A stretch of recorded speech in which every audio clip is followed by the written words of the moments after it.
Addition and resolution of vectors. हम देखते हैं यहां पर हमने जो पॉलीगॉन लॉ पढ़ा है उसका न्यूमेरिकली किस तरह से यूज होता है। अगर यह ए वेक्टर है, सपोज उसकी लेंथ ए है, magnitude of A vector is A, and इसी तरह से magnitude of B vector is suppose B. इन दोनों के बीच में एंगल है थीटा। तो जो हमारा डायगोनल था ए प्लस बी वेक्टर था, उसकी लेंथ निकालने का फॉर्मूला क्या है।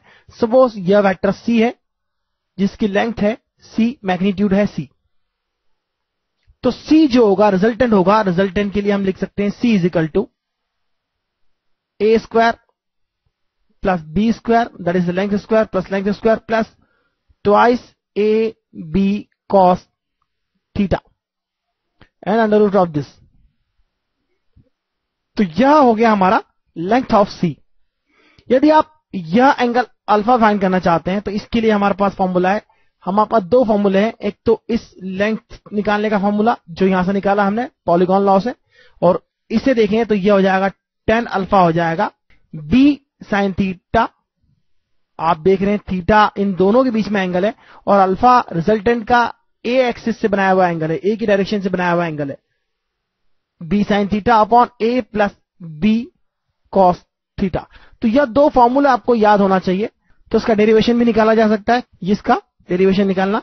और यदि आप इसे b लेते हैं, यह लेंथ जो होगी वो होगी b cos थीटा, और यह लेंथ होगी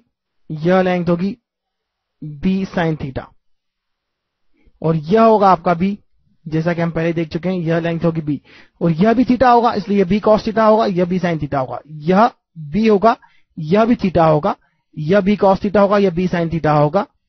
और उस तरह से आप इसका स्क्वायर प्लस इसका स्क्वायर करेंगे तो पाइथागोरस थ्योरम से यह मिलेगा आपको। तो आप देखेंगे यहां पर सी स्क्वायर क्या होगा, सी स्क्वायर होगा b square sin square theta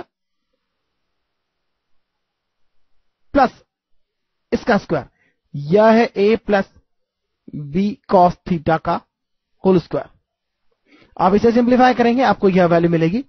और आप देख सकते हैं perpendicular upon base b sin theta upon base a plus b cos theta, a plus b cos theta, यह हो गया tan alpha. Perpendicular upon base is tan alpha. अब हम रिजोल्यूशन ऑफ वेक्टर्स देखते हैं। हम डिटेल में हम केवल इतना ही देखते हैं। अगर कोई वेक्टर है सपोज a, और उससे हम दो पार्ट में रिजॉल्व करना चाहते हैं, दो पार्ट जिनके बीच में एंगल 90 डिग्री है, यानी इन दोनों वेक्टर्स के बीच में एंगल 90 डिग्री है।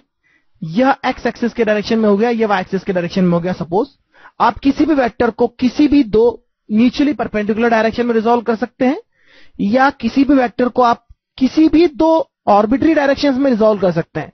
वहां पर उनके मैग्नीट्यूड फाइंड करने के फॉर्मूलाज होते हैं, लेकिन हम केवल दो परपेंडिकुलर डायरेक्शंस में रिजॉल्व करने का फॉर्मूला ही देखेंगे और मेथड देखेंगे। इसकी हमें सबसे ज्यादा जरूरत होती है, और इसकी बहुत जरूरत होती है।